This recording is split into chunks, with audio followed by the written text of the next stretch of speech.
오늘 우리에게 주신 하나님의 말씀은 갈라디아서 6장 17절 한 절 말씀입니다. 갈라디아서 6장 17절 한 절 말씀 보겠습니다.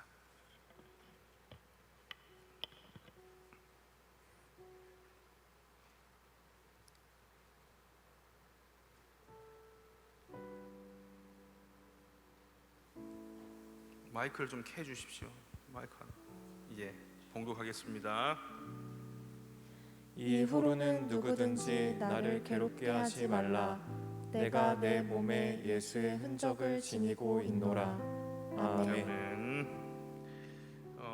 제가 말씀을 준비하다가 찬양 하나를 만나게 됐습니다. 제가 수요 기도회 때 불렀던 찬양인데 설교 끝나고도 부르겠습니다. 우리 같이 가사를 생각하시면서 마커스에서 새로 나온 곡이더라고요. 가사가 너무 좋아가지고 함께 나누고 우리 설교 후에 또 같이 부르도록 하겠습니다. 불러볼까요?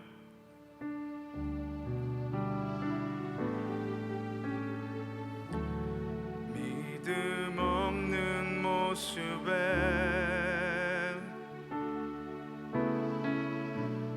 여전히 흔들려도 이 마음 그저 주 앞에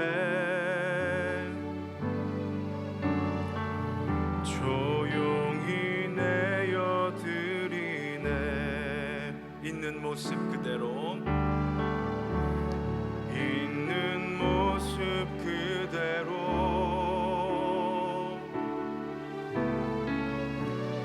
이미 품으신 주님, 흐릿한 두려움 넘어 사랑은 선명해지네. 순간을 걷는 내게 영원한 기쁨을 고요한 맘의 평안 채우시네. 포근한 다독임과 위로의 손길로 난 오늘을 살아냅니다. 믿음 없는 모습에, 믿음 없는 모습에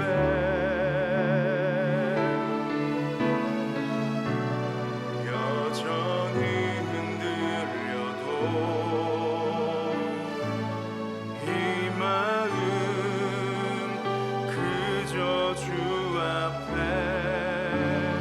조용히 내어드리네.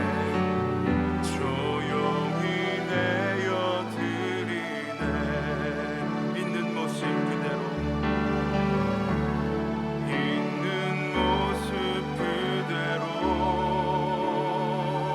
이미 품으신 주님, 이미 품으신 주님,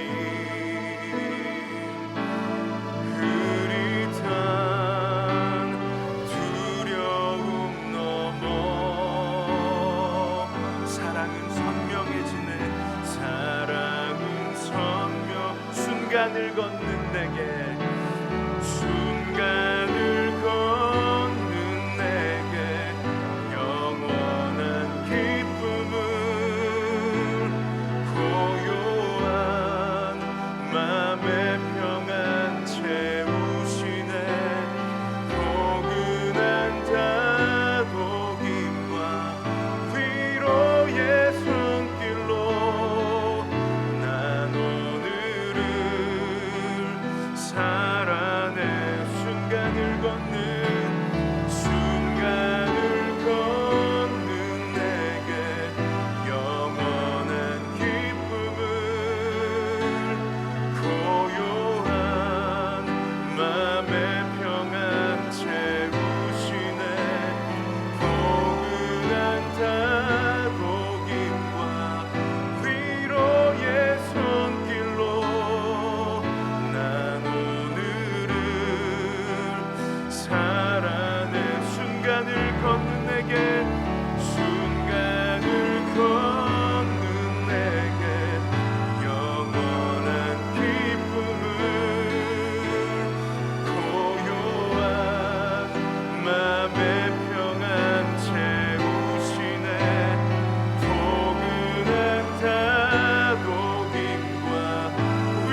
마지막으로 한 번 더 순간을 걷는 내게 순간을 걷는 내게 영원한 기쁨을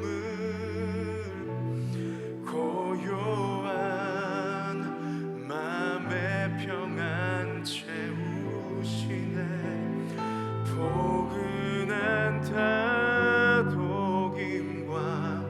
위로의 손길로 난 오늘을 살아냅니다.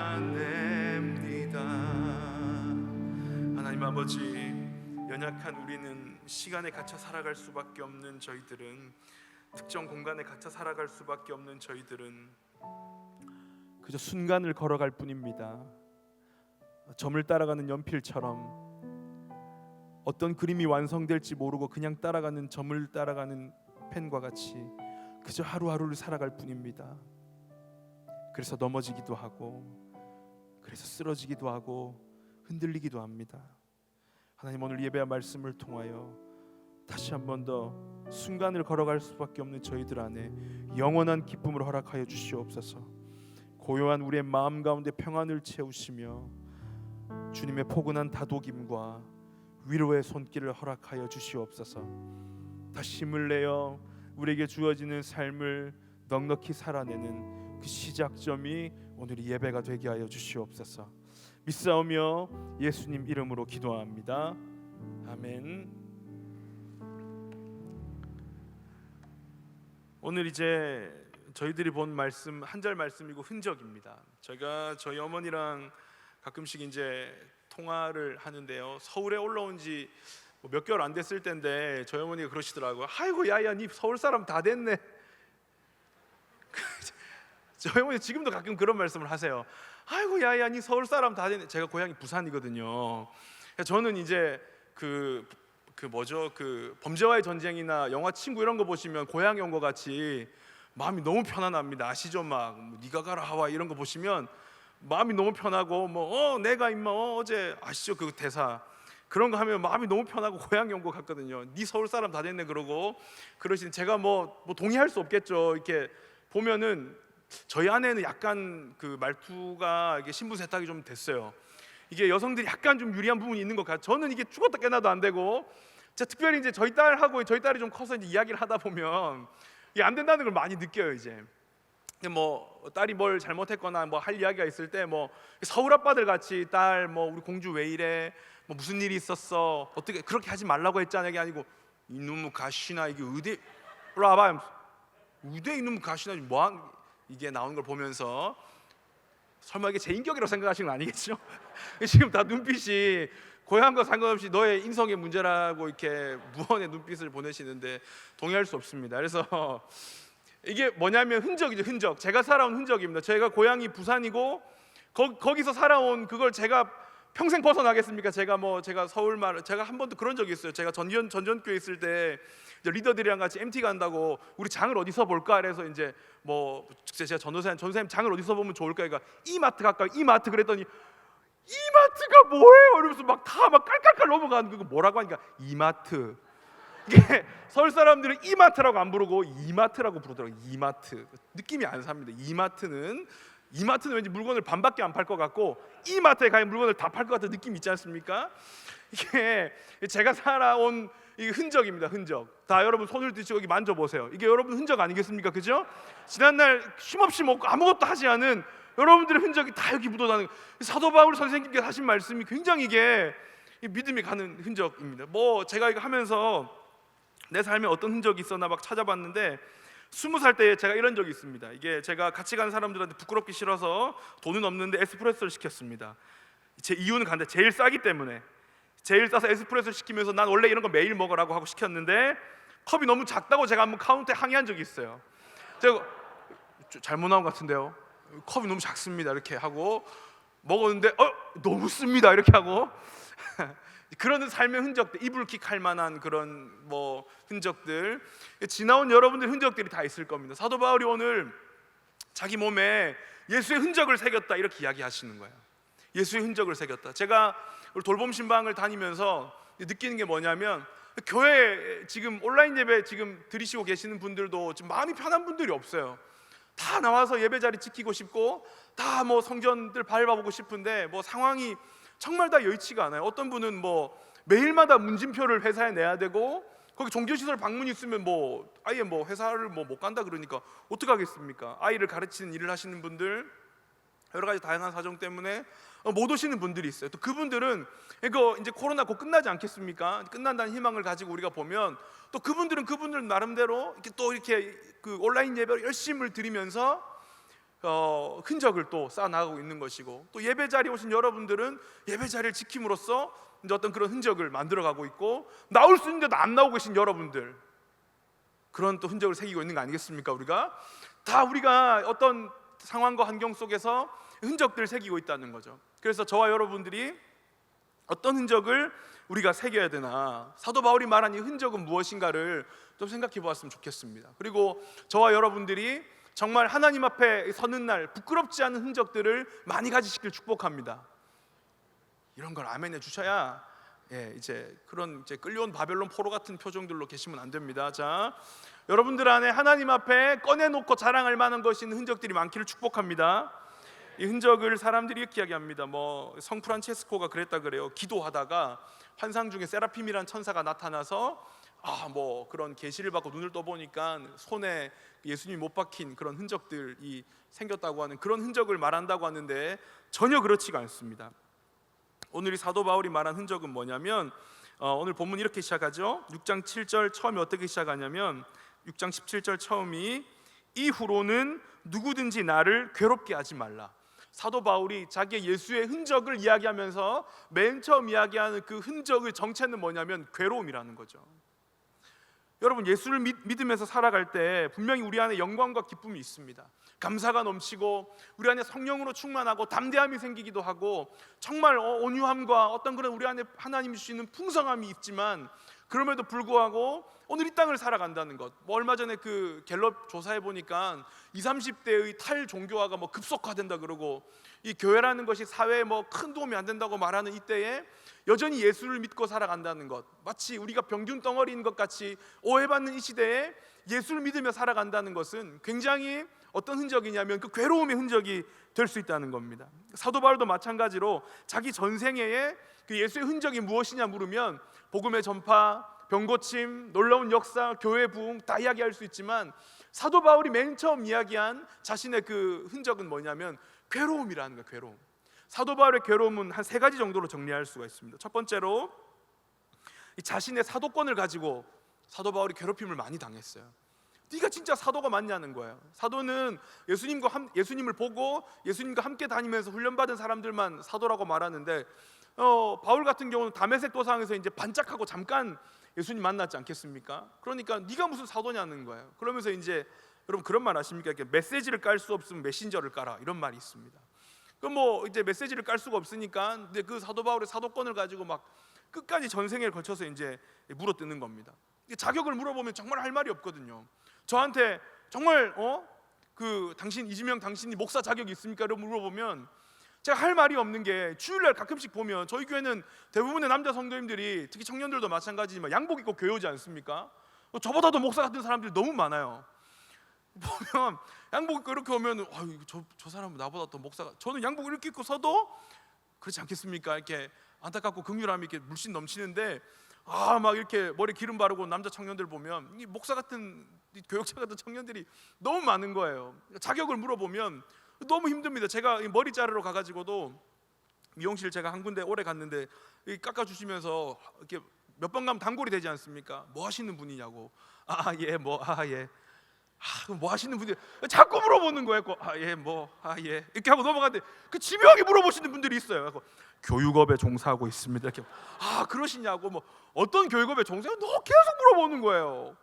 머리가 제가 배성현 목사님 너무 부러워요. 금방 자르실 것 같은데 저는 머리를 오래 자르는 거예요. 그래가지고 이제 자꾸 물어보는 거예요.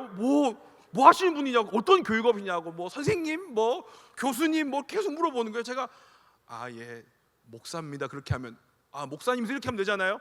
에이 무슨 에이 안 믿는다는 겁니다. 제가 그래서 제가 이렇게 교회 앞에 있는 헤어장 좋아합니다. 거기 집사님, 권사님이신데 다 목사님을 만나가지고 저한테 자격을 물어보면 당신 목사 같아 이렇게 하면 뭐 팀장들한테 당신 그러고 팀장이야?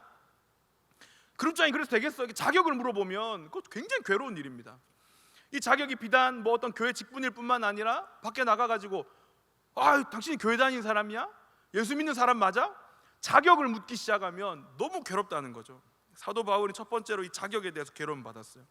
두 번째로 그가 이제 이 갈라디아에서도 나오고 뭐 계속 서신서에서 나오지만 할례와 율법과 육체로 대변되는 한 파와 은혜와 십자가로 대변되는 복음 그 진리의 수호를 위해서 사도 바울이 너무 괴로움 당했다는 거예요. 유대인들이 예수 믿어도 할례는 받아야지, 예수 믿어도 율법은 지켜야지 이렇게 하면서 계속 이제 잘못된 가르침이 있는데 사도 바울이 거기서 오직 십자가, 오직 은혜, 오직 주님, 오직 복음을 전파하는 것으로 끊임없이 싸웠다는 겁니다. 여러분 기억하십시오. 이 세상과 마귀가 주는 방법과 하나님의 방법을 분별할 수 있는 중요한 이 기준이 있습니다. 세상과 마귀의 방법은 첫 번째로 쉽다, 두 번째로 빠르다, 세 번째로 즉각적이다. 이 대부분 세상과 마귀의 방법입니다. 누가 이야기하는데 이거 진짜 쉽고 빠르고 즉각적이야 이렇게 말하면 그 대부분 하나님의 방법이 아닌 경우가 많습니다.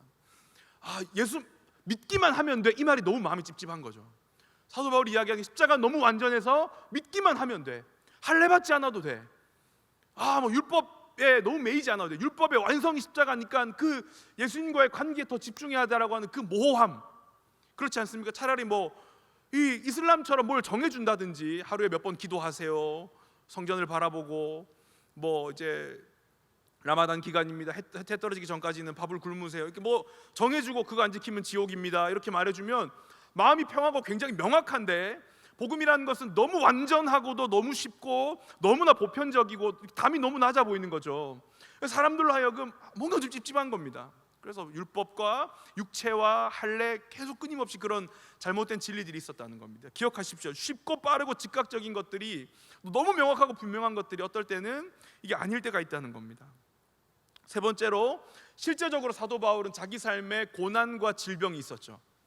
고난과 질병이 존재했다는 겁니다. 사도 바울이 이후로는 나를 괴롭게 하지 말라고 할 때 그 괴로움은 자기의 사도권, 그 다음에 할례와 율법과 육체로 대변되는 한 잘못된 가르침과 은혜와 십자가라는 그 한 복음과 그 진리를 수호하는 괴로움이었고, 그다음 육체적인 질병과 실제적인 이 고난이 있었다는 겁니다. 그러면서 본문에서 이야기를 어떻게 하냐면 17절에 보면 이후로는 누구든지 나를 괴롭게 하지 말라. 어디에요? 그 고난이 어디에 새겨집니까? 내가 어디에요? 내 몸에. 예수 그리스도의 흔적의 내용은 고난이라면 그 고난이 새겨지는 곳은 어디입니까? 내 몸이라는 거죠. 로마서 12장 1절을 같이 볼까요? 우리 나올 겁니다 아마. 로마서 12장 1절 읽겠습니다. 로마서 12장 1절을 우리 같이 한번 보겠습니다. 시작. 그러므로 형제들아 내가 하나님의 모든 자비하심으로 너희를 권하노니 너희 몸을 하나님이 기뻐하시는 거룩한 산 제물로 드리라. 이는 너희가 드릴 영적 예배니라. 너희 몸을이죠, 몸을. 이 몸이 영어 성경에는 living sacrifice 이렇게 나와 있습니다. 몸은 전 인격이고 동시에 삶이죠. 사도 바울이 예수 그리스도의 흔적을 고난이란 형태로 새긴 그 장소가 어디냐면 자신의 전 인격과 자신의 삶이라는 겁니다. 그래서 고린도서 11장 23절 이하에 보면 매도 여러 번 맞았고 여러 번 죽을 뻔했고 40에 하나 감한 매, 39대 맞는 매를 5번 맞았고 3번은 태장을 맞았고 돌로 맞고 뭐 파선하고 일주일 동안 바다에서 지내고 강의 위협, 강도의 위협, 동족의 위협, 이방인의 위협, 헐벗고 줄이고 굶주리고 뭐 목말랐다 이렇게 하면서 이 자신의 고난이 굉장히 실제적이었음을 이야기한다는 겁니다. 사도 바울이 뭐 돌에 맞아서 사람들이 죽은 줄 알고 시체로 버렸는데 죽지 않고 살아난 그런 경험도 있고 너무 실제적인 고난이라는 겁니다. 그게 뭐 너무 뭐 진리란 무엇일까 책상 앞에서 고민하는 그런 고민이 아니라 너무너무 몸으로 겪는 실제적인 고난이었다는 거죠. 그리고 우리가 잘 모르는 고린도후서 11장 28, 29절 볼까요? 이 정신적인 고난도 있었다는 겁니다. 28절, 29절 말씀 읽어볼까요? 시작. 고사하고 아직도 날마다 내 속에 눌리는 일이 있으니 곧 모든 교회를 위하여 염려하는 것이라. 누가 약하면 내가 약하지 아니하며 누가 실족하게 되면 내가 애타지 아니하더냐. 저는 이게 뭐 모든 교역자들과 우리 팀장님, 임원단, 이 그룹장님들의 마음이 아니겠습니까? 누가 실족하면 나도 마음이 그렇고 누가 애타면 나도 마음이 애탄다는 거예요. 마음에 눌림이 있다는 거예요. 이 그룹 답장 없는 이 그룹원 한 명 때문에, 나오기로 약속해 놓고 나오지도 않는 그 사람 때문에, 힘들다고 기도 제목 보낸 그 사람 때문에 마음이 계속 눌리고 힘든 거예요. 정신적인 스트레스인 거예요. 교인 때문에, 이 섬기는 이 영혼 때문에 너무너무 힘들었다는 거예요. 그리고 고린도후서 2장 5절에 똑같은 이야기를 한번 더 읽어볼까요? 고린도후서 2장 5절 시작. 근심하게 한 자가 있었을지라도 나를 근심하게 한 것이 아니요 어느 정도 너희 모두를 근심하게 하는 것이니 어느 정도로 함은 내가 너무 지나치게 말하지 아니하려 함이라. 보면 그 근심이 있었다는 거예요. 그래서 이제 그 마음과 정신적인, 육체적인 고통은 물론이거니와 그가 갖고 있었던 그 특이한 질병, 안질이라고 말하는 그 눈병, 그리고 사람들, 그 믿지 않는 사람들로부터 고난받는 일, 그리고 교회와 성도들을 향한 그 마음의 심한 눌림이 그의 전 인격과 생애와 삶에 녹아져 있었다는 겁니다.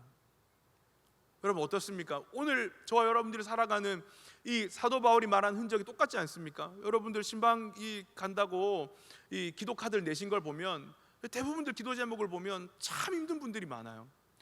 이 부모님의 건강 때문에, 혹은 이 본인의 어떤 풀리지 않는 인생 때문에, 또 자신의 어떤 연약함 때문에 기도의 제목을 적는 분들이 많이 있고, 또 직분을 감당하시는 분들은 또 교회 걱정과 또 그룹 걱정, 팀 걱정, 또 부서 걱정, 이런 것들이 우리 안에 다 있다는 겁니다.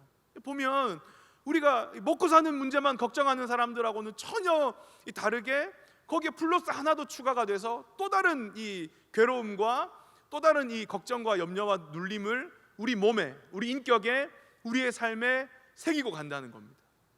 그것을 사도 바울이 뭐라고 하냐면 예수의 흔적이라고 합니다. 이 흔적은 잘 아는 대로 헬라어로 스티그마란 단어죠. 뭐 저희 교회 잘 아시지 않겠습니까? 스티그마라고 하는 지폐가 교육부에 있더라고요. 이 스티그마가 흔적이라는 말입니다. 오늘의 신약 성경에 스티그마란 말은 딱 한 번 나오게 됩니다. 딱 한 번 등장하는데, 제가 그 오토 베츠라고 하는 신약 학자가 이 스티그마의 용례를 총 3가지로 이야기했습니다. 이게 오늘 설교의 핵심인데요. 이 내가 내 몸에 예수의 흔적을 새긴다고 할 때 그 흔적은 무엇인가? 흔적은 뭐냐면 낙인이죠. 낙인을 찍는 겁니다. 뭐냐면 독특한 표식을 가지고 이 쇠를 달구어서 몸에 찍는 겁니다. 문신이라고 할 수 있겠죠.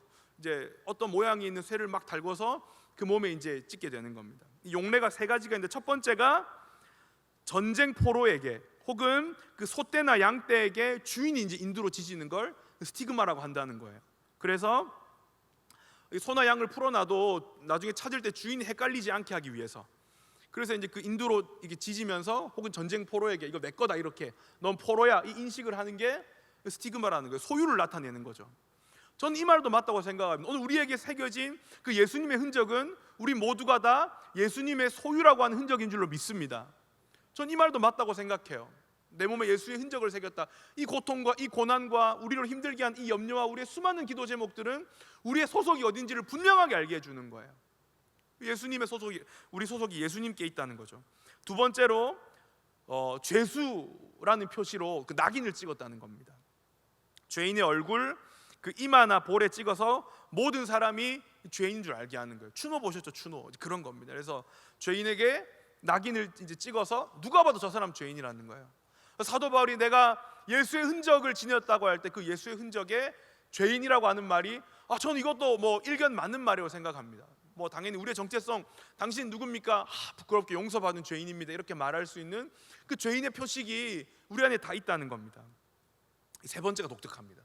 이 3번째에 어떻게 되어 있냐면, 이 3번째 예수의 흔적은 어떤 거냐면, 앞에 2개가 우리가 잘 아는 어떤 스티그마의 용례라면, 이 3번째는 뭐냐면 로마 그 시저의 부하들 가운데 내가 그 시저의 장수라는 것이 너무 영광스럽고 너무 이것이 감격스러워서 평생 내가 그 시저를 섬기기로 결단한 사람들이 스스로 만들어 찍어 새기는 표식이라는 겁니다. 전 첫 번째, 두 번째도 맞지만 저는 이 3번째가 사도 바울이 말한 그 스티그마의 용례에 훨씬 맞다고 생각합니다. 다른 건 다 남들이 찍어주는 건데 이 세 번째 경우는 뭐냐면 자기가 스스로 이 자원해서 찍는 거예요. 백부장급, 오늘로 말하면 이제 대대장급 이상이죠. 군대 대대장급 이상의 그 간부급이 내가 누군가의 장군이라는 것이 너무 자랑스러워서 스스로 만들어 찍는 문신이나 표시, 낙인이라는 겁니다. 여러분에게 예수의 흔적이 있다면 어떤 모습입니까? 여러분, 예수님의 소유가 되기 위해 이 억지로 이게 하는 이 표식입니까? 아니면 죄인이라고 하는 그런 표식입니까? 아니면 여러분들 이것이 우리가 예수 그리스도의 제자이고 하나님의 자녀라는 것이 너무 영광스럽고 자랑스러워서 우리가 스스로 표시하고 다니는 표식입니까? 이 표식은 스스로가 어떤 형태로 새기냐에 따라 전혀 다른 해석이 될 수 있다는 겁니다. 여러분, 주님을 위해 받는 고난과 오늘 이 시대를 살아가면서 교회와 주님 때문에 받는 그 오해와 핍박이 여러분들 스스로에게 자랑과 영광이 되고 있습니까? 여러분, 육성 공동체 일원이라는 게 여러분들에게 자랑이고 영광이고 스스로 찍어 새길 만한 그 스티그마 흔적이 되고 있습니까? 오늘날 크리스찬 청년이라고 하는 것이 여러분들에게 자랑스러운 일이고 스스로 찍어서 새길 만한 표식이 되고 있습니까? 아니면 이 흔적이 나는 원치 않는데 어쩔 수 없이 그냥 끌려가서 남이 찍어주는 그냥 그런 표식에 불과합니까? 출애굽기 21장 4절에서 6절 한번 보겠습니다. 출애굽기 21장 4절에서 6절에 보시면 굉장히 독특한 이 구절이 나옵니다. 이 보시면 율법이 이제 막 처음 만들어지고 율법 굉장히 삼엄하잖아요. 이렇게 하면 죽고 이렇게 하면 살고 이런 건데 굉장히 독특한 이 구절이 나오는 거예요. 한번 다 같이 읽어볼까요? 시작. 만일 상전이 그에게 아내를 주어 그의 아내가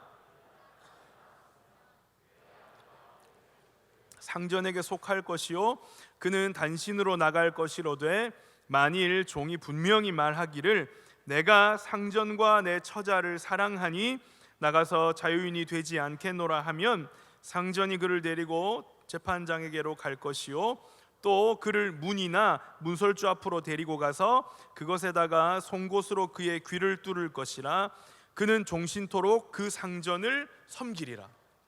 굉장히 독특한 구절이죠.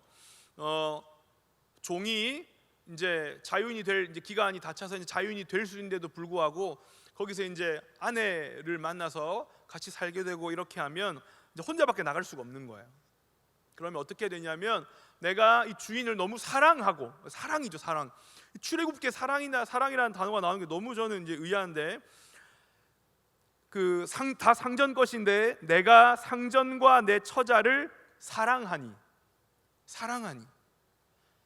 내가 자유인이 되지 않겠다고 하면 그가 재판장에 가서 문에 가가지고 송곳으로 귀를 뚫게 된다는 거예요. 그럼 생각해 보십시오. 이 당시에 귀 뚫은 남자들은 대부분 어떤 남자들입니까? 여러분 이 시대를 살고 있다고 생각하시고 이 당시에 남자가 지나가요. 누가 지나가는데 귀 뚫었어요. 어떤 남자입니까? 결코 자유인이 될 수 없는 종이죠. 어떤 종입니까? 아내를 너무 사랑하고 그 상전을 너무 사랑한 종이죠. 이것이 어떤 사람이 보기에는 진짜 로맨티스트야 이렇게 볼 수 있잖아요. 아내를 얼마나 사랑하는 거야 세상에. 자기가 자유인이 되는 걸 포기할 정도로 평생 종으로 살기로 각오할 정도로 와이프를 사랑한다는 거야? 너무 멋있게 보일 수도 있는 거죠. 그런데 한편으로 또 다르게 생각하면 어떻습니까? 그 귀뚜름은 저 계산이 안 돼가지고 어떻게 살라 그러나 이 험한 세상을 빨리 나가가지고 돈 열심히 벌어가지고 다시 와이프를 돈 주고 사올 생각을 해야지. 멍청하게 지도 귀 뚫어가지고 종이 된단 말이야? 어떤 사람한테는 그 귀를 뚫은 남자의 모습이 너무 멋있는 모습이 될 수 있고 어떤 사람한테 그 모습은 굉장한 수치가 될 수 있다는 거죠. 그 흔적은 그 사람들이 해석하기에 따라 전혀 다르다는 겁니다. 사랑해서 귀를 뚫어서 영원히 종이 되는 거래요. 그 귀뚜름이 그 종에게는 흔적이 되는 거죠. 여러분 어떻습니까? 여러분 자원의 사랑해서 내가 주님을 너무 사랑해서 귀를 뚫은 흔적이 여러분 삶 가운데 있습니까? 내가 교회를 너무 사랑해서 내가 주님을 너무 사랑하기 때문에 내가 한 영혼을 너무 사랑하고 나에게 맡겨주신 영혼을 너무 귀하게 여겨서 여러분 스스로 종이 되기로 하고 귀를 뚫은 흔적이 여러분들에게 있습니까? 자원하여 그래서 여러분 어떻게 되냐면 사랑과 존경은 수치심을 감당하게 합니다. 사랑과 존경은 거뜬히 그 수치심을 감당하게 합니다. 그 흔적을 새겨도 괜찮은 거예요. 여러분 사랑하면 충분히 그 수치심을 감당하지 않습니까? 제가 프로포즈 다시 하라 못하겠어요. 저도 프로포즈 했지 않겠습니까? 이거 프로포즈를 안 한 사람들 이야기 들어보니까 결혼을 하는데 결혼하시면 하셨죠? 프로포즈를 안 하면은 그 TV를 볼 때마다 프로포즈 장면이 나올 때마다 갈굼을 당한다 그래가지고 뭐 TV 없이 살 수는 없으니까 이제 어쩔 수 없이 이제 프로포즈를 했는데 저한테 뭐 노래를 부르고 뭐 제가 줄 수 있는 게 이 노래밖에 없다 진짜 그렇게 살고 있더라고요. 제가 제가 너무 가난해가지고 저 교육전도사 때 그 친구들을 막 해놓고 뭐 촛불 피워놓고 그렇게 했는데 그 또 하라면 제가 그걸 할 수 있을까요? 제가 그때는 그 했어요. 너무 사랑하는 마음에 결혼해야 되겠고 하는 마음에 그 부끄러운 마음을 감당할 수 있는 거죠. 자매들 그 사람들 많은 데서 프로포즈하는 거 어떻습니까? 너무 싫죠, 그죠? 뭐든 됐으니 받아봤으면 좋겠다고 하는 표정은 얼마든지 사랑하면 그 수치심을 감당할 수 있는 거예요. 그 다음에 그 시저의 장군들처럼 너무 존경하면 내가 그분의 장군인 것이 너무 자랑스러우면 또 얼마든지 그 수치심과 그 흔적들을 감당할 수가 있는 거예요. 대통령을 위해서 감옥 가는 그 부하들이 얼마나 많이 있습니까? 의를 지키기 위해서 또 그분 뭐 라인이라서 따르기 위해서 대신 감옥에 가고 하는 경우가 뭐 얼마나 많이 있습니까? 그게 이제 영광이고 자랑이고 자기의 어떤 이 삶의 가치이기 때문에 거뜬히 그 수치를 감당한다는 겁니다. 여러분 삶의 흔적, 예수님을 믿고 따라가는 그 여러분들의 몸에 새겨지는 그 괴로움, 그것이 예수님을 사랑함으로 또 그것이 예수님을 따르는 것이 너무 자랑스러운 영광이 되어서 기꺼이 새긴 흔적이 되기를 간절히 축복합니다. 이사야 50장 6절 볼까요? 이사야 50장 6절에 보면 이렇게 되어 있습니다. 같이 말씀. 이사야 50장 6절 읽어볼까요? 시작. 나를 때리는 자들에게 내 등을 맡기며 나의 수염을 뽑는 자들에게 나의 뺨을 맡기며 모욕과 침뱉음을 당하여도 내 얼굴을 가리지 아니하였느니라. 53장 3절도 볼까요? 우리 53장 3절 시작. 그는 멸시를 받아 사람들에게 버림을 받았으며 간고를 많이 겪었으며 질고를 아는 자라. 마치 사람들이 그에게서 얼굴을 가리는 것 같이 멸시를 당하였고 우리도 그를 귀히 여기지 아니하였도다. 선악과를 먹은 인간에게 맨 처음 나타난 감정이 그 수치심이에요. 서로 벗은 것을 알았더라라고 하는 그 수치심이 죄를 가진 인간이 맨 처음 가졌던 감정이에요. 그리고 뭐라고 말합니까? 그 메시아이신 예수 그리스도가 십자가의 흔적을 남기면서 겪으셨던 감정이 뭡니까? 수치라는 거예요. 부끄러움이라는 거예요. 때문에 그 예수님을 따른 우리의 삶에 새겨지는 흔적은 영광과 기쁨과 감사가 있을 뿐만 아니라 한편으로 한숨과 눈물과 서러움과 누구도 알아주지 않고 손가락질과 오해를 받는 그 수치는 반드시 따를 수밖에 없다는 겁니다. 오늘 사람들이 보면 너무 이 잘못된 자존감이 너무 중요하다고 이야기를 많이 하잖아요. 자존감이 중요해. 자존감이 높아야 돼. 그래서 사람들이 조금만 자기 건드리면 막 어떻게 되는 줄 알고 막 뭐라 그러는 거예요. 자존심이 너무 중요하고 자존감이 중요한데 그게 너무 높아져서 잘못된 자존심으로 가는 경우가 많이 있지 않습니까? 그 수치심을 참지 못하는 거예요. 자기 자존심 꺾이는 걸 조금도 참지 못하는 거예요. 제가 오늘이 예수님의 흔적을 자기의 삶에 굉장히 잘 새겼던 사람 두 사람을 여러분들에게 소개할까요? 첫 번째가 하나님의 임재 연습이라고 하는 책을 지은 수사 로렌스입니다. 수사 로렌스 들어보신 분들 있으시겠죠? 어떤 사람이냐면 이 본명이 니콜라 에르망인데 전쟁에 나가서 다리를 다쳐서 평생 다리를 절었다 그래요.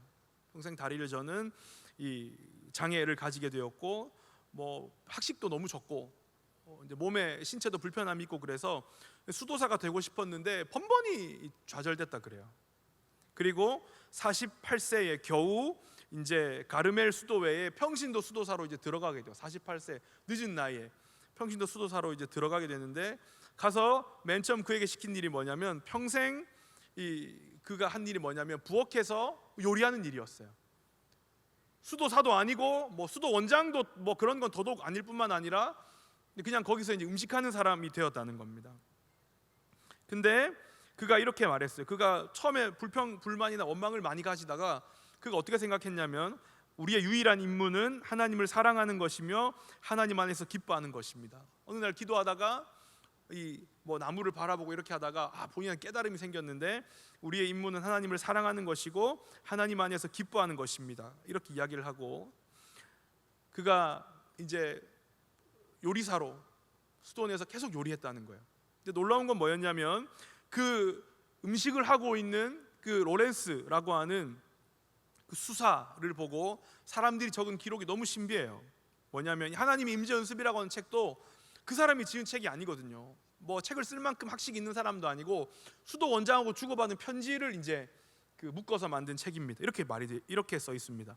로렌스 형제가 그릇을 닦고 있는 모습을 보면 마치 사제가 성찬식을 준비하는 엄숙함과 경건함을 느낀다. 그는 경건함으로 엄숙함을 정성으로 다하여 그릇 하나하나를 닦고 있었다. 그리고 주어진 모든 임무를 마치고 부엌에서 무릎을 꿇고 있는 로렌스 형제의 모습을 보았을 때 우리는 거기서 하나님의 임재를 볼 수 있었다. 그리고 나중에는 이분이 다리가 불편하니까 먼 거리에 식재료를 사러 갈 수가 없어서 나중에는 그 수도 안에 있는 그 신발을 수리하는, 수도사들 신발 수리하는 그 신발 수리사로 또 이렇게 뭐 비슷하죠. 또 이렇게 그렇게 대단하지 않은 허들의 자리로 또 가게 됩니다. 사람들이 똑같이 이야기하는 거예요. 그가 하는 일을 보면 하나님 임재가 분명하게 보였다. 여러분, 그 음식하면서 접시 닦는 모습, 그릇 닦는 모습에서 성찬식의 거룩함과 엄숙함을 느꼈다는 거예요. 자기가 말한 게 아니고 사람들이 볼 때 그에게는 분명히 그 하나님 임재하심과 하나님이 함께 하신 흔적이 있었다는 겁니다. 대단한 일이 아니고 그 별거 아닌 일에, 하찮아 보이는 그 일에 그 로렌스 형제는 충분히 하나님의 임재를 사람들한테 보였다는 겁니다. 그리고 그의 곁에 수도 원장, 수많은 수도사들이 그가 일하는 부엌에 와서 이렇게 있었다는 거예요. 그래서 그 수도원에서 가장 영향을 많이 준 사람은 수도 원장도 아니고 어떤 수도사도 아니고 부엌에서 요리하고 설거지하고 접시 닦는 그 로렌스 수사, 이 사람이 그 수도원에서 가장 강력한 영향력을 가진 사람이 되었다는 겁니다. 분명한 하나님의 임재 흔적이 있지 않습니까? 분명한 하나님의 일하심에 어떤 스티그마가 있지 않습니까? 비록 장애가 있고 학식이 부족하고 수도사도 아니고 별거 아닌 일을 하는 것 같은데, 그것이 하나님 앞에 서서 하는 일이라는 그 인식을 가졌을 때 그의 인생에 이런 스티그마가 있었다는 겁니다. 여러분들이 하시는 일 가운데 대단하지 않아도 뭐 별거 아니라도 여러분들이 집에서 하는 그 조그마한 일, 작은 일 하나, 그릇을 닦고 접시 닦는 그 일에 거룩함을 사람들이 느낀다면 여러분들 삶에도 이런 은혜가 동일하게 임하기를 축복합니다. 이런 스티그마, 이런 하나님의 흔적, 하나님의 일하심의 흔적이 여러분이 아니라 여러분들의 삶을 바라보는 믿지 않는 가족들과 여러분 주변에 있는 수많은 직장 동료들과 여러분과 함께 삶을 엮어가는 사람들이 증언해주는 그런 귀한 은혜가 있기를 축복합니다. 두 번째로 소개하는 사람은, 여러분 그 청년 바보 의사라는 책 아십니까? 한 번쯤은 꼭 보시기를 권합니다. 이 책의 주인공이 누구냐면 고려대학교 의대를 나온 91학번 안수연이라고 하는 이제 의사, 여러분 잘 아실 겁니다. 근데 이 의사가 왜 독특하냐면 이분이 예수님과 똑같은 나이에요. 33세에 군의관으로 복무하다가 유행성 출혈열이라고 하는 병으로 이제 돌아가시게 됐어요. 너무 젊은 나이죠. 33세의 나이에. 그리고 그 의사지 않습니까? 너무 아까운 재원이고 뭐 그런데 이제 군대 가서 너무 허무하게 이제 유행성 출혈열이라고 하는 병 때문에 이제 돌아가시게 된 거예요. 2006년 1월 5일 날 이 안수현이라고 하는 분이 세상을 떠났다는 거예요. 근데 놀라운 건 이제 이분의 장례식 때 벌어진 일이죠.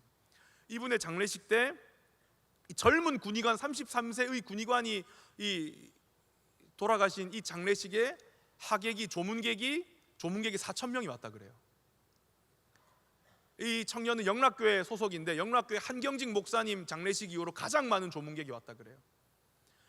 도대체 33살의 이 젊은 군의관 의사가 어떻게 살았길래 4,000명이라고 하는 조문객이 올 수가 있는가? 사람들이 처음에는 아유 참 젊은 의사가 안 됐네 이 정도만 생각했다는 거예요. 근데 이 4,000명의 조문객이 오면서 그의 스토리가 알려지기 시작했어요. 이 책 제목이 그 청년 바보 의사지 않습니까? 그가 레지던트로 일할 때 환자들의 이야기를 들어주기 위해서 꼬박 밤을 새면서 새벽이면 졸던 바보 같은 의사, 병원에 어린아이하고 약속했다 그래서 선물 꾸러미를 들고 병원까지 간 바보 의사,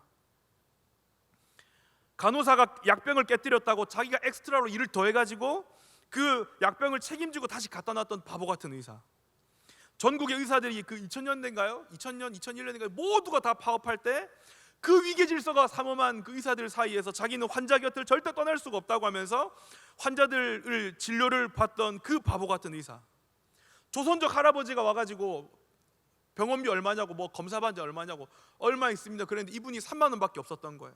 얼른 가서 이 병원비를 대신 내주던 바보 같은 의사, 하반신을 못 쓰는 또래 환자를 위해서 자기 차로 그 환자를 콘서트장까지 데려다 주던 의사, 집에 누워있는 어린 환자에게 찾아가서 책을 읽어주던 바보 같은 의사, 그 장례식 때 그 4,000명의 조문객에 있는 장례식 때 어떤 할아버지가 와서 그 안수현이라고 하는 의사의 영정사진 앞에서 막 대성통곡을 하고 울었다 그래요. 누구냐, 왜 우시냐 그랬더니 저 사람이 나를 처음으로 인간으로 대해줬다는 거예요. 이분이 누구냐면 그 고대 병원 앞에 매점 앞에서 구두 닦는 할아버지였어요. 하루도 빠짐없이 안수현이라고 하는 이 청년이 지나가면서 90도로 인사를 하면서 춥지 않으세요? 손잡아주고 위로하고, 그래서 그분이 그래, 자기가 예수 믿는 사람을 다시 보게 됐다고 그래요. 또 어떤 분이 와서 이렇게 이야기했어요. 매일 밤 회진을 돌면서 제 손을 잡고 기도해 주었습니다. 저는 처음에는 기독교인이 아니라서 거부감이 들었습니다. 그런데 어느 날부터인가 제가 그 청년 의사가 오는 시간을 기다리고 있더라고요. 그리고 그 의사가 믿는 예수님이 궁금해졌습니다. 저는 암투병 중인 남편을 간호하느라 몸도 마음도 지쳐 있었습니다. 근데 그 청년 의사가 성경책과 찬양 테이프를 전해주고 갔습니다. 밤새 찬양을 듣고 성경책을 읽으면서 얼마나 큰 힘을 얻었는지 모릅니다. 그 안수현이라고 하는 분은 살아있는 동안 늘 백팩 안에 그 찬양 테이프와 성경책을 넣어 다니면서 필요한 분들에게 그렇게 줬다 그래요. 그리고 그날 밤 자기가 그 성경책을 읽고 찬양의 큰 위로를 받으면서 그 암투병 하시는 분의 그 부인 되시는 분이 얼마나 큰 위로를 받았는지 모르고 하나님께서 제게 보내주신 천사라는 생각이 들었습니다. 근데 중요한 건 이거예요. 그 안수현이라고 하는 의사가 친구들한테 매일 그 이제 이메일을 쓸 때마다 혹은 손편지를 쓰거나 이 메일을 볼 때마다 항상 마지막에 자신의 호처럼 이렇게 썼대요. 스티그마 안수현, 스티그마 안수현 이렇게 썼대요. 예수의 흔적 안수현.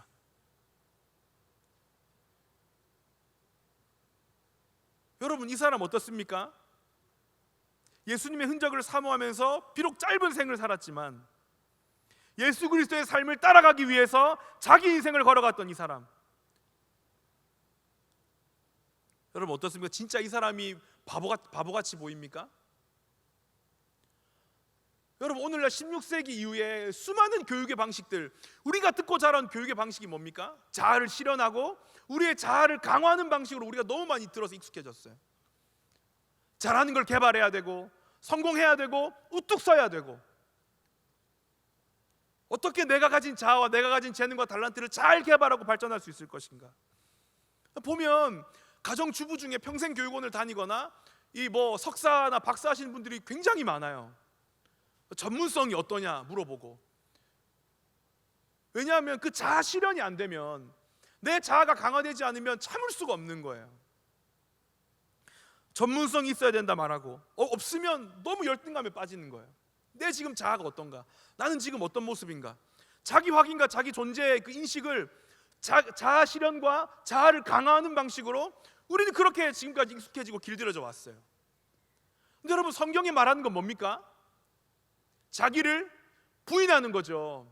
자기를 부인하는 방식입니다. 그 예수의 흔적을 새기는 방식은 뭐냐면 자기를 부인하는 방식이에요. 그리고 그 끝은 뭡니까? 자아의 실현이나 자아의 강화가 아니죠. 자아의 완성입니다. 우리가 따라가는 그 삶의 방식과 길이 뭡니까? 오늘 이 시대에 예수 믿는 20, 30대, 40대 청년이라고 하는 우리의 정체성 무엇입니까? 복 받기 위해서요? 잘 되기 위해서요? 아, 좋습니다. 기도해야죠. 근데 그게 우리의 삶과 예수 믿는 가장 중요한 궁극적인 목적입니까? 전 절대 그렇지 않다고 생각합니다. 한 번쯤 우리가 다시 우리를 돌아볼 필요가 있습니다. 내 삶에 그 스티그마가 있는가? 억지로 끌려가 새기는 그 흔적이 아니고, 누가 찍어주는 낙인이 아니고,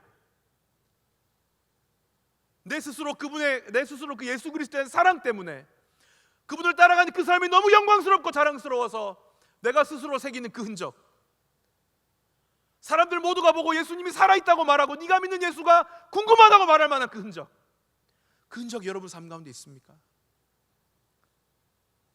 오늘 우리가 살아가야 될 삶의 방식이 무엇입니까? 이 코로나 이 시국에 종교의 탈가속화가 너무 진행되고 있다고 말하고 교회가 사회 악인 것처럼 말한 이 시대에 우리가 교회 나와 예배드리며 하나님의 이름을 높이고 그분을 따라가는 삶을 산다는 것은 어떤 삶입니까? 올라가는데 너무 익숙해져 있어요. 올라가는 근육이 너무 발달해 있어요. 우리는 오르기만을 원해요. 내려오지를 못하는 거예요. 여러분 산 잘 올라가면 뭐합니까? 내려오지를 못하는데. 제가 그 미나리라고 하는 영화 그 수상하는 윤여정 씨를 보고 진짜 큰 감동을 받았습니다. 너무 멋있지 않아요, 그분? 그 인터뷰하는 그 백인 이상한 기자가 옆에 있던 그 뭐 브래드 피트인가요? 그 냄새가 어떠냐 그러니까 저는 개가 아닙니다. 너무 멋있는 그분이 옛날에 무릎팍도사 나와서 그랬잖아요. 그분이 이혼을 하고 근데 목소리가 크지도 않은데 그 강호동 씨를 그걸 누르고 압도하지 않습니까? 보시면 엄청 기가 센 여배우인데 그분이 이제 그러잖아요. 너무 힘들었대요. 우리나라의 미니스커트를 맨 처음 입고 온 사람 두 사람이 이제 자기하고 윤복희라는 거예요. 그래서 엄청 늘 주연 배우만 하다가 이제 갑자기 이혼을 하게 되고 아들 둘 때문에 어쩔 수 없이 생계 때문에 그러더라고요. 강호동 씨 언제 연기가 제일 잘 되는지 아세요? 그러니까 강호동이 언제입니까? 이러니까 돈이 필요할 때요. 그러면서 이제 자기가 아들 둘 키워야 돼가지고 너무 힘들게 연기하면서 늘 주연 여자 주인공만 하다가 그 뭐 지나간 행인 일, 뭐 단역 이런 거 무슨 식모 역할 이런 거부터 또 차근차근 이렇게 했다는 거예요. 우리가 내려오는데 익숙하지가 않아요. 올라가는 데만 너무 우리가 익숙해져 있어요. 여기서 좀 더 끊임없이 자아를 강화하고 실현하는 방법으로 아무도 자기를 부인하고 그 자기 완성의 길로 가는 사람이 없어요. 여러분 자기를 꼭 자기 자아를 실현한 사람들 중에 자아를 완성해 가는 사람이 있습니다. 예수님을 닮아가는 사람들이 있습니다. 그런데 여러분 꼭 그게 되지 않아도 우리는 얼마든지 예수님을 닮아갈 수 있습니다. 할렐루야. 히브리서 13장 우리 12절에서 13절 볼까요? 마지막으로 히브리서 13장 12절에서 13절 읽어볼까요? 시작. 그러므로 예수도 자기 피로써 백성을 거룩하게 하려고 성문 밖에서 고난을 받으셨느니라.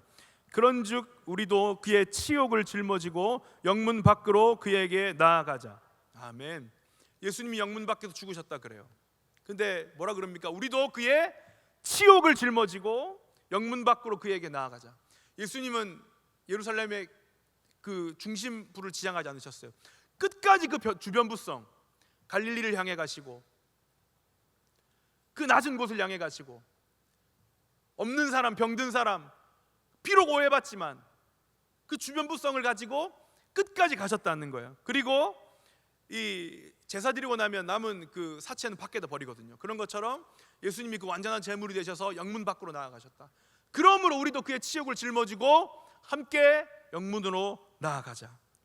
그리고 히브리서 13장 16절에 이렇게 말해요. 오직 선을 행함과 서로 나누어 주기를 잊지 말라. 하나님은 이 같은 제사를 기뻐하시느니라인데 이걸 메시지라는 성경에서 유진 피터슨이 너무 멋있게 번역했어요. 우리 같이 읽어볼까요? 이 유진 피터슨이라고 하는 분이 메시지 성경에서 히브리서 13장 16절을 이렇게 번역했어요. 안 나오면 제가 읽어드리겠습니다. 있네요. 읽어볼까요? 시작.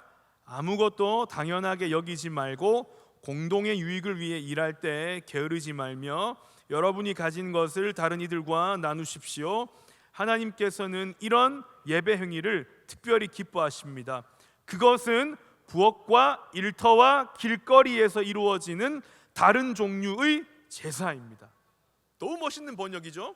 길거리와 부엌과 일터와 길거리에서 이루어지는 제사. 우리가 그 예수님의 흔적을 새기는 곳은 어디입니까?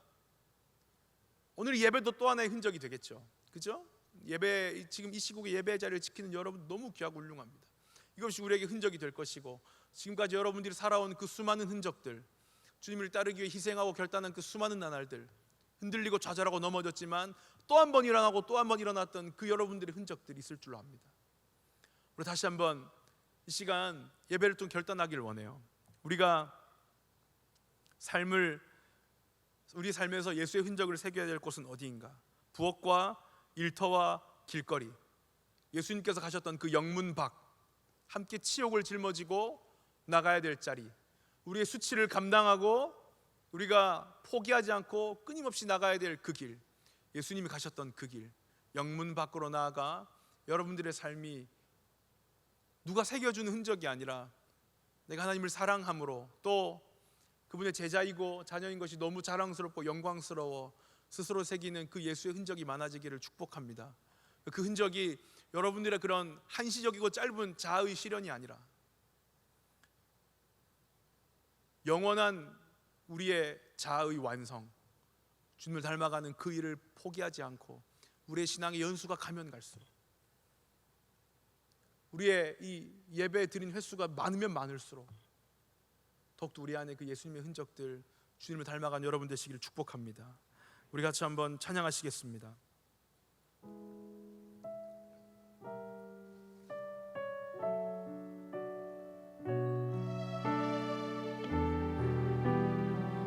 믿음 없는 모습에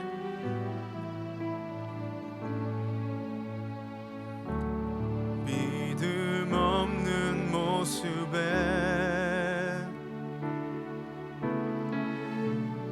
여전히 흔들려도 이 마음 그저 주 앞에 조용히 내어드리네. 있는 모습 그대로, 있는 모습 그대로 이미 품으신 주,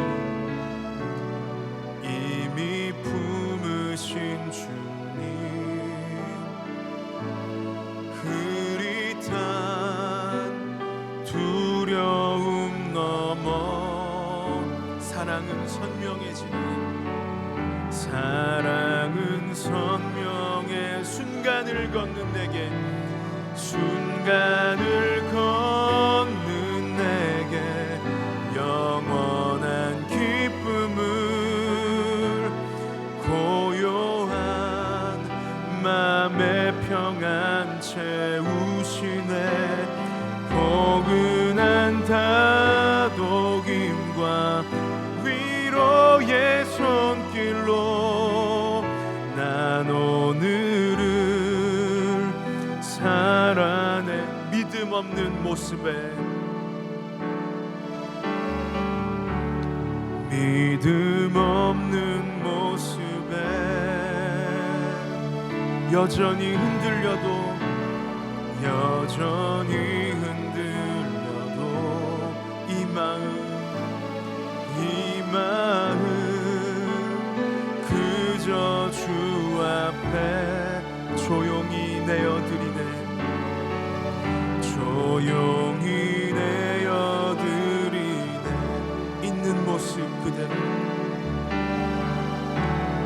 있는 모습 그대로 이미 품으신 주님, 이미 품으신 주님, 흐릿한 우리의 두려움을 넘어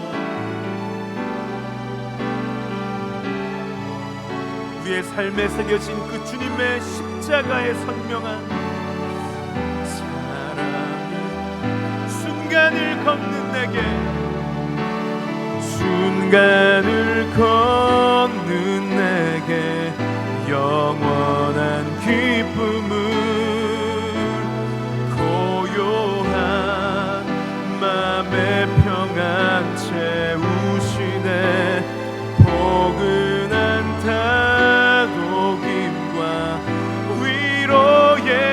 손길로 난 오늘은 우리 더 큰 소리로 순간을 걷는 내게 영원한 기쁨을 고요한 맘의 평안 채우시네 포근한 다독임과 위로의 손길로 난 오늘은 순간을 걷는 내게 순간을 걷는 내게 영원한 기쁨을 고요한 맘의 평안 채우시네 포근한 다독임과 위로의 손길로 주님의 흔적을 새기며 살아가는 내가 되겠습니다. 순간을 걷는 내게 순간을 걷는 내게 영원한 기쁨을 고요한 맘의 평안 채우시네 포근한 다독임과 위로의 손길로 난 오늘을 살아냅니다. 여러분 한번 기도하실 때 여러분 우리가 진짜 두려워해야 되는 게 뭔지 아세요?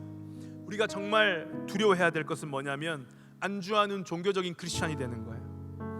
종교성만 풍부하고 사회성도 전혀 없고 역사성도 떨어지고 삶의 주변부성을 너무너무 잃어버린 올라가는 힘만 있고 그저 중심부로만 향하려고 하는 교회 안에 머물면서 개토화되는 크리스찬, 이게 진짜 우리가 두려워해야 될 거예요.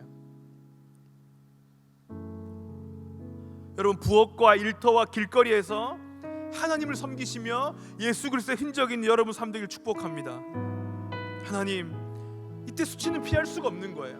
우리가 주님의 제자로 살기로 결단하고 주님을 따르는 길을 선택한 우리에게 그 수치와 오해와 서러움과 눈물은 피할 수 없지만, 그러나 그것이 주님을 따르는 길이라면, 내가 정말 주님을 사랑한다면 그분을 따르는 것이 나의 삶의 가장 영광스러움이고 내 삶의 가장 중요한 우선순위라면, 하나님, 내가 다시 그 길을 가겠습니다.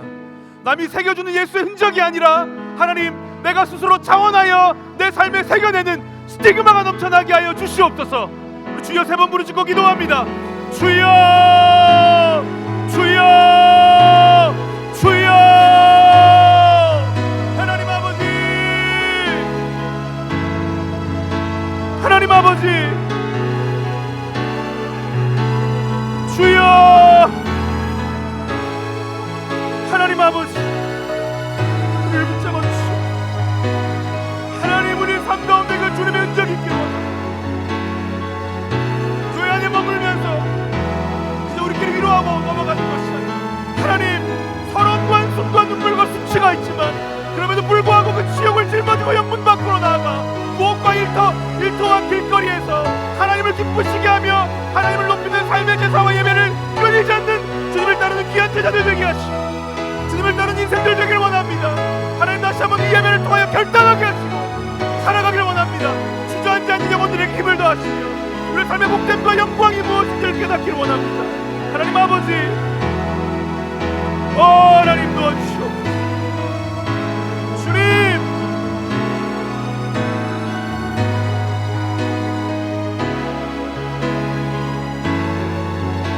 주여, 하나님 역사하시고 하나님 아버지, 살아내게 하시고 그것이 우리의 삶의 영광과 기쁨이 되게 하시고, 주님, 사명과 내 부르심 앞에 다시 우뚝 일어나 걸어가는 복된 인생입니다. 영원한 기쁨을 고요한 마 맘의 평안 채우시네. 포근한 다독임과 위로의 손길로 난 오늘을 살아냅니다. 순간을 걷는 내게 영원한 기쁨은 고요한 맘의 평안 채우시네. 포근한 다독임과 위로의 손길로 난 오늘을 살아내. 우리 한 번만 더 마지막으로 기도하실 때 여러분, 수사 로렌스와 그 청년 바보 의사 그 안수현 씨의 이야기가 여러분들에게 어떤 감동으로 다가왔습니까? 여러분, 정말 그 의사가 바보이던가요? 여러분, 인생을 끝마치는 그 마지막 순간에 30년을 살던 80년을 살던 100년을 살던 다 찰나에 불과하다는 겁니다. 중요한 것은 오래 사는 것이 아니라 어떻게 살았냐라고 하는 물음만 우리에게 남을 것입니다. 그때 나는 소명을 다하고 저 높은 곳에 우뚝 서서 살아계신 내 인생의 주인이신 하나님의 얼굴을 배울 수 있을까? 여러분, 이 질문 앞에 여러분들 대답은 무엇입니까?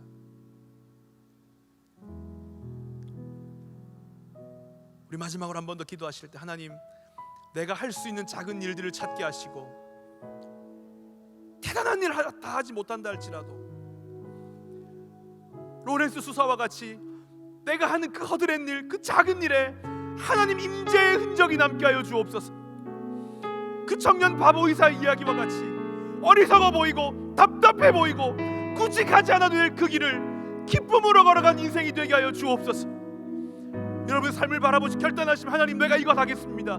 내가 할 수 있는 작은 것을 하겠습니다. 결단하시면 우리 마지막으로 한 번 더 기도하시겠습니다. 기도합니다. 하나님 아버지, 우리의 삶을 축복하여 주시옵소서. 지금 결단하는 모든 이들의 삶 가운데 하나님, 저 삶을 받아 주옵소서. 저 고백을 받아 주옵소서. 주님, 다시 한 번 더 일어나고자 하는 주님의 영광을 위해 살아가자 하는 우리의 인생을 주여 받아 주옵소서. 하나님, 우리의 삶의 작은 곳 가운데 주의 임재가 있게 하시고, 하나님 아버지, 어리석어 보이고 답답하고 느리고 비효율적인 그 길을 가기를 원합니다. 바보처럼 살기를 원합니다. 주님의 흔적을 그렇게 남기고 가기를 원합니다. 내가 할 수 있는 것들, 내가 섬겨야 될 사람들, 내가 나누고 베풀어야 될 이웃들, 나의 부엌, 나의 길거리,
오직 주의 임재 안에 갇혀 오직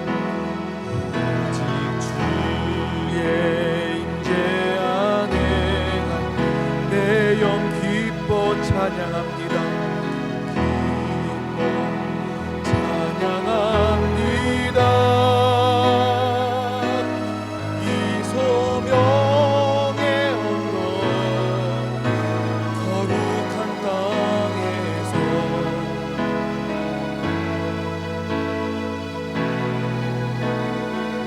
주께서 주신 모든 은혜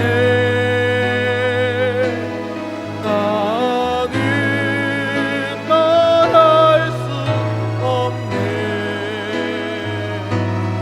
내 영혼 즐거이 주 따르렵니다. 주께 내 삶 주께서 주신 은혜 주께서 주신 모든 은혜 나는 말할 수 없네. 내 영혼 즐거이 주 따르렵니다.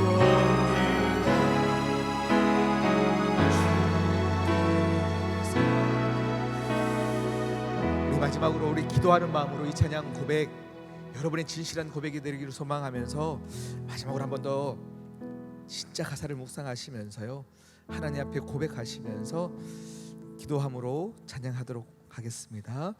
오직 주의 사랑에 매여 내 영 기뻐 노래합니다.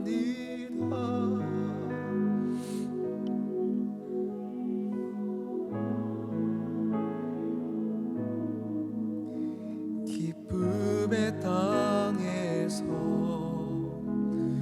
주께 사랑 드립니다. 오직 주의 임재 안에 갇혀 내 영 기뻐 찬양합니다. 이 소명의 언덕 거룩한 땅에서 주께 예배드림 주께서 주신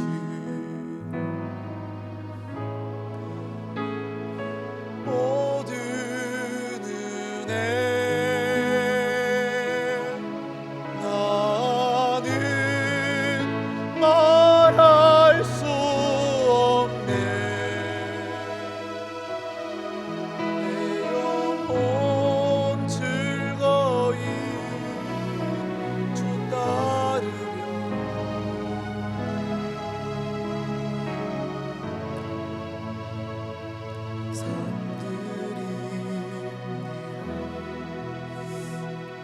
하나님 아버지, 매이는 것, 갇히는 것 참 수고스럽고 손해보는 것 같고 바보스러운 것 같은데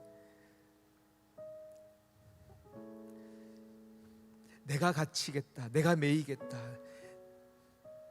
내가 흔적을 삼겠다, 나의 의가 아니라 그냥 이 시간 우리 모두에게 하나님을 더 사랑할 수 있는 복을 더하여 주셔서 그냥 그 하나님이 너무 좋고 영광스러워서 하나님이 존경스럽고 하나님 아니면 할 수 없어서 하나님께 은혜를 구하며 우리의 몸에 흔적을 삼는 하나님 때문에 바보 되어지는 인생들이 되어지게 하여 주시옵소서. 그 길만이 살 수 있는 길이요 그 길만이 하나님을 만날 수 있는 길임을 알게 하시사 하나님의 사랑에 매여 살아가는 종노릇하는 귀한 주의 청년들 모두가 되어지게 하여 주시옵소서. 그들의 삶을 주여 지켜 주시옵시고 인도하시며 그 가정 하나님 책임져 주시옵시고, 전혀 바뀌지 않을 것 같은 내 가정의 상황들과 아픔들 때문에 더욱더 믿음으로 기도하며 나아가는 귀한 주의 청년들 모두가 되어지게 하여 주시옵시고, 우리 공동체가 한 마음으로 기도하여 하나님 아버지 온 가족이 함께 예배드리고 온 가족이 가정 복음화를 꿈꾸며 나아가는 귀한 청년들의 마음, 주님 그 마음을 위로하여 주시옵시고, 더욱더 이 기도 포기하지 않게 나아가는 모든 주의 청년들 되어지게 하여 주시옵소서. 하나님 몸된 교회 지금껏 지켜주심에 감사합니다. 더욱더 우리가 이 교회를 사랑하게 하여 주시옵시고, 이 교회를 통하여 생명의 말씀을 선물 받는 귀한 우리 모두가 되어지게 하여 주시옵시며, 더욱더 교회를 위하여 기도하고 더욱더 사랑할 수 있는 우리 모두가 되어지게 하여 주시옵소서.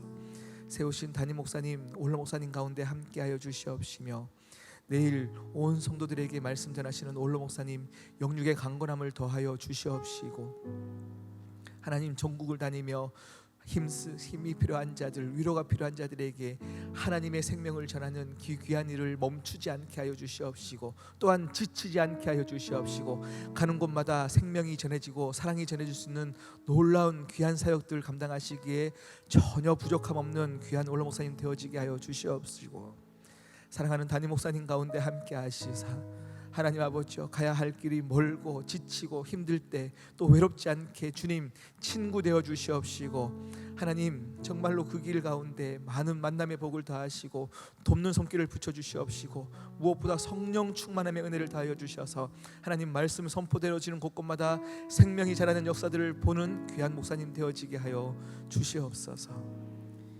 이제는 우리 주 예수 그리스도의 은혜와 하나님 아버지의 극진하신 사랑과 성령 하나님의 교통하시고 충만하시고 위로하심이 하나님 아버지가 그저 좋아 다시금 결단하여 내 몸에 흔적을 남기기로 결정한 모든 유성 공동체의 머리 위에, 그들의 사역과 그들의 생업 위에 이제로부터 영원까지 함께하기를 간절히 축원하옵나이다. 아멘.